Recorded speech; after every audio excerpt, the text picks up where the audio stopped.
There are many places on our planet so remote or little mentioned that much of the world has never heard of said sites, and the Great Salbik Kurgan is one such example of an incredible ruin that has been largely forgotten or overlooked by modern academic study. Clearly of a Neolithic age, the thing which is most striking regarding the ruin is the sheer size of the megalithic blocks which make up the main structure. Claimed by many as the most majestic and mysterious ancient monument of southern Siberia, the mound is located in what is locally known as the so-called Siberian Valley of the Kings, where several thousand years ago, it is claimed that there existed a kingdom, one made up of a people once known as the Tagars. Thus, the age monument has been pinned on said culprits, with an age of around 2,300 to 2,500 years attributed to the site. The main earthwork is a stone square mound 70 meters by 70 meters in size. As mentioned, huge slabs of Devonian sandstone, some estimated as weighing as much as 50 to 70 tons, were somehow once inexplicably delivered to the site from a quarry site of over 100 kilometers away, found upon the banks of the Yenisei River. It is believed that it was an ancient temple, and at a later date an ancient astronomical observatory, which, like most other Neolithic sites, incorporates precessional cycles in its alignment, showing the movement of the sun and the moon.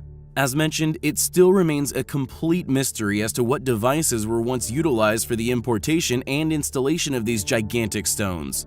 At the corners and sides of the stone fences are deeply driven large menhirs. All 23 stones are of an enormous size. Measuring up to a height of 6 meters, they're clearly smoking guns flying in the face of upheld academic fallacies. The rare excavations and explorations noted as having been undertaken at the site note that before the construction of the giant earth embankment and its accompanying stone fence, there was a crypt of logs in its place, once in the form of a truncated pyramid. This whole crypt can be found inside the huge earthwork, preserved beneath, untouched, yet covered with a thick layer of bark. The crypt had the height of 2.5 meters in depth of 2 meters of water covered the pit. It is claimed that around the burial zone, for a long time, a strong anomaly has continually been observed. The study of these phenomena has indeed been engaged by scholars, but the pace of said explorations has been suspiciously slow-paced. Who built the Great Salbik Kurgan? How were these huge stones transported to the site and once driven into the earth at the site? What is this, quote, strong anomaly? More investigation and popularization of the site is desperately needed. It is a place which we find highly compelling. Thanks for watching, guys, and until next time, take care. Over the last few years, more and more modern technologies have been utilized by individuals with access to them in an effort to not only expose the truth regarding the real history of man, but to discover the actual original size of these now lost civilizations' ancient ruins. Many sites have been laid to waste, not only by future settlements and tomb robbers, but by Mother Nature herself. Many of these most impressive sites having endured eons of erosion after being mysteriously abandoned, exposed to the elements. Yet there exists a number of these sites which have been somewhat protected from these forces.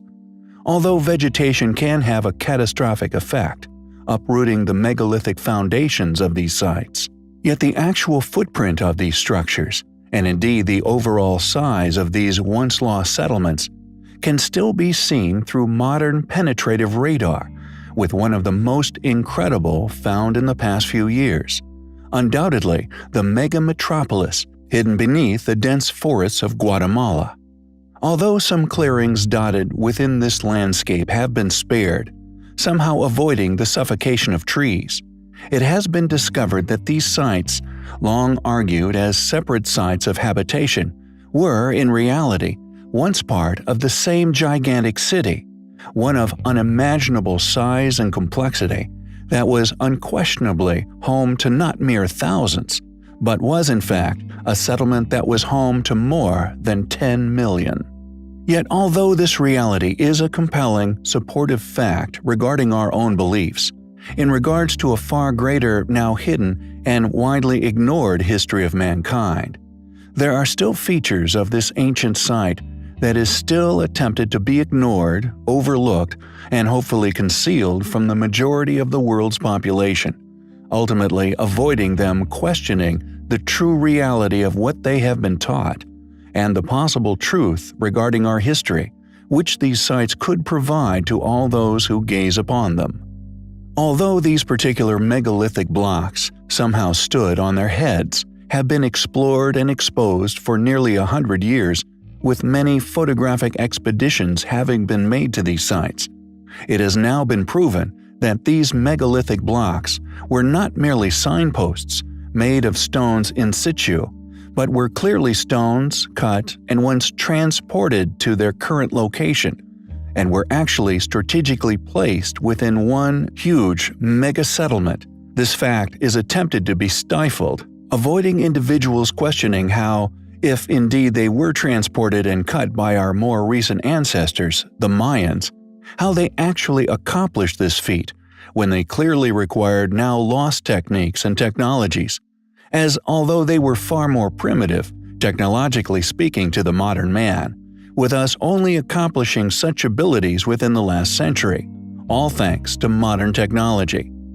This is clearly an identifying feature which exposes the true capabilities of the builders of this enormous city, and the fact that although academics would like to argue that it was merely a Mayan settlement, it possesses, like so many other astonishing sites on Earth, as yet unexplained enigmas, which not only fly in the face of this explanation for their origins, but actually suggest that they were merely re-inhabited by the Mayans, allowing archaeologists to point the finger at such a group due to their archaeological fingerprint having been left at the location.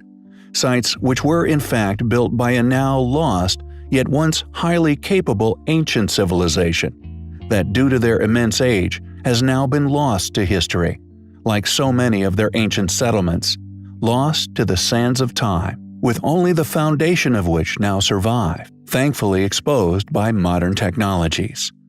Who were these ancient people?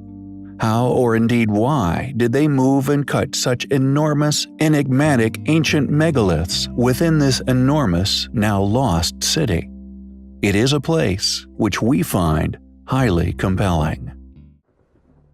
In 1768, the Thunderstone, an enormous Rapakivi granite boulder, currently claimed to have weighed 1,250 tons, was successfully moved many miles by our modern ancestors. A stone which gained its name from a lightning strike having split it from the bedrock. This feat, if true, would alter many attested views regarding the currently understood limitations of ancient civilizations. It would insinuate that the successful movement of seemingly impossibly huge stones used in ancient constructions were done by the claimed civilizations. Sculpted by the French sculptor Etienne Maurice Falconet, and transported by Marinos Carburas, a lieutenant colonel in the Russian army, who was tasked with figuring out how to move the stone from Lanka, 6 kilometers inland from the Gulf of Finland, to its final location beneath a bronze statue of Peter the Great within St. Petersburg. Originally embedded deep within the ground in an area of marshy terrain, they had to develop revolutionary methods to transport the colossal stone. Waiting until winter to liberate the stone from the earth and attempt to move it over solid frozen ground. This, however, is where diligent research and academic assumption part ways. Although there are engravings of the stone, nearly in its original shape, seemingly being moved across the earth by manpower, many modern researchers of this event, along with a number of highly capable scholars, believe that these images were taken on the first day of the stone's transport. Many suspect that Catherine the Great, present at the event, was there only to witness the start of this arduous task. After this event, she traveled back to St. Petersburg to await its arrival. What's more, this first day, according to numerous reliable yet rarely academically shared sources, state that in its original form, these workers were only able to move the stone an inch. A declaration, also according to these same sources, was made by Catherine herself, elated at witnessing this stone move an inch before departing for Russia. Not only do many independent researchers now believe that the original weight was incorrect, but also that when it was eventually moved, had lost a dramatic amount of his body. Falconet had originally intended to cut the stone to a mere 600 tons before its transportation, and as the original stone was seemingly impossible to move when Catherine the Great left for St. Petersburg. Furthermore, now in position and attributed as over 1,000 tons in weight, this is also an academic fallacy. As Graham Hancock's website puts it, quote, "Seen from the back, the stone is about 3 meters wide at the top and 6 meters wide at the base. If it were shaped like a perfect cube, its weight would be some 1,200 tons. However, because the stone slopes on all sides, its weight does not exceed 1/3 of this, about 400 tons, a far cry from the currently touted 1,250 tons. It's claimed that, at 1,500 metric tons, the Thunderstone is the heaviest stone ever moved by human power, and that this is supposed to be a proof that no advanced technology was needed for the transport of colossal ancient stones. However, unlike Russians in the second half of the 18th century, Romans and their predecessors had no ball bearings, iron rails, or metal sledges. Those things all benefits of modern technology. As much as one has to admire Falconet's engineering achievement, what he has proved is that technology of the late 18th century was indeed capable of transporting large megaliths." End quote.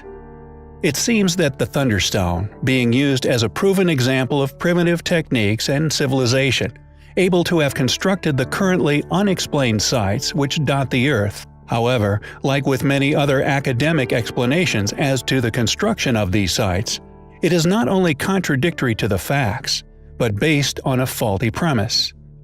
Due to these deliberate twisting of the facts, the story of the Thunderstone is undoubtedly highly compelling. Throughout our research of ancient antiquities, we have stumbled upon countless mysteries whose creation and often technique or technology used to lift them, which remain complete enigmas to modern academia. Seemingly impossible ancient megaliths litter this earth, some a few mere tons, such as a lintel within the treasure of Atreus, although it must be noted that although the lintel be only a few tons in weight, the treasury is the oldest and indeed largest standing dome structure upon this earth, and regardless of it being the largest by a long chalk, its walls were once somehow finished like glass.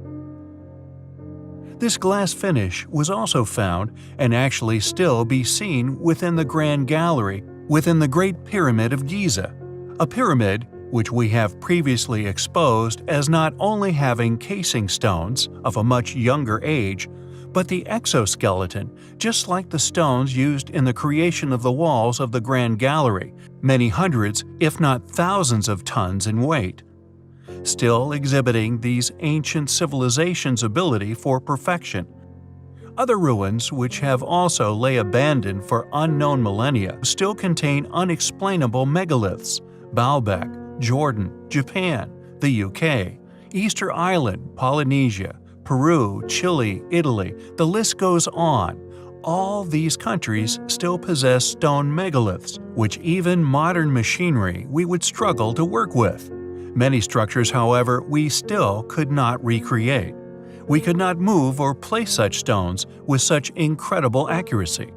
In our opinion, there is overwhelming combining complementing factors which link an ancient civilization's worldwide reach, where not only did they share wisdom of stoneworking, fort and temple building, astronomy knowledge of our orrery, their technologies, among many yet unknowns which were somehow lost to history.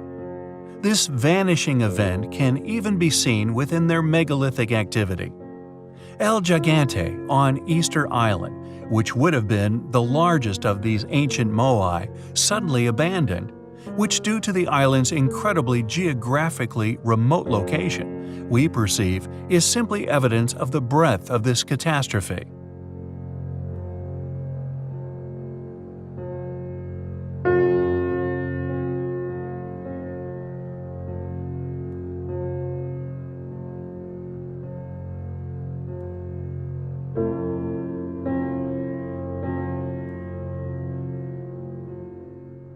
The abandoned obelisk Aswan, provided by Chris Dunn's work, to have not been abandoned due to a crack discovered, but that this was post-abandonment. Yet more proof we feel of this catastrophic event. Yangshan Quarry also suddenly abandoned. These all could be seen as supporting evidence of a sudden disappearance of this once incredible civilization. Yet, regardless, to unravel and understand a civilization capable of such wonders as Kailash Temple, one which seemingly simply vanished, is a pursuit we find highly compelling. A few months ago, we did a video regarding an enigmatic mountain which rests within modern-day Tibet. We touched upon the amazing legends, speaking of the mountain actually being that of an ancient man-made pyramid, which, according to such legends, is placed at the center of the universe.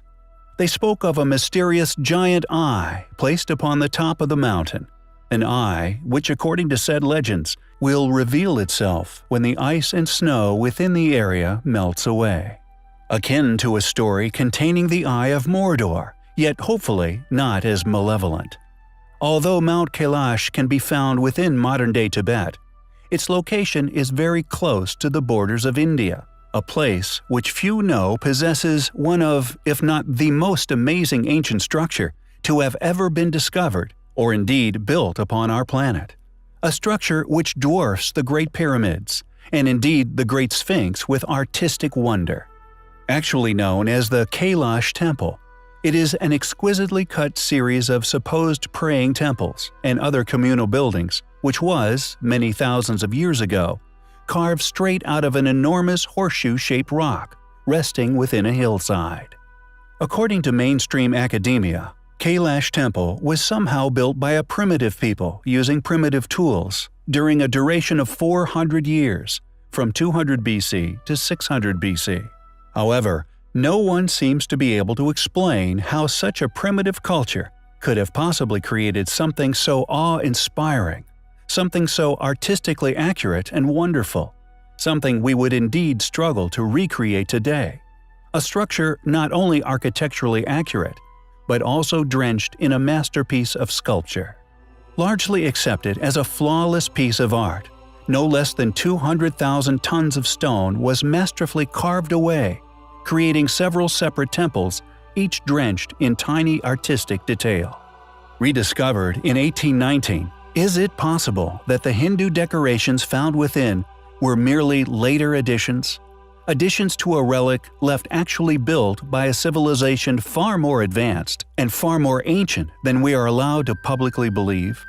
It is understandable for one to wonder, how did a primitive civilization create such a wonder with primitive tools, attaining such a perfection, such refined finish to each tiny detail? It is conveniently unexplained just how they managed to cut into this single block of rock with such precision and indeed vision, adorning the structure with thousands of animals. It seems as if it were a tribute, a gift, depicting what can be found on our planet. Is Mount Kailash, as legends say, really the center of the universe? Is this mind-bogglingly detailed, most intricately built ancient temple by a long way actually a tribute to this fact? Made up of temples which are all now perceived to be shared between three faiths, Buddhist, Hindu, and Jain. Are these multiple faiths further evidence of a re-inhabitation rather than a construction? The 200,000 tons of rock, for example, is nowhere to be found. And, as previously covered in the Kailash video, the same is seen with the apparent enormous excavation found around the base of Mount Kailash itself. Compelling evidence for manipulation of the landscape, giving credence to the legends of it being, in fact, an enormous pyramid. Regardless of this, the fact that the temple carries the same name as this mysterious and still unclimbed mountain within Tibet, we find highly compelling.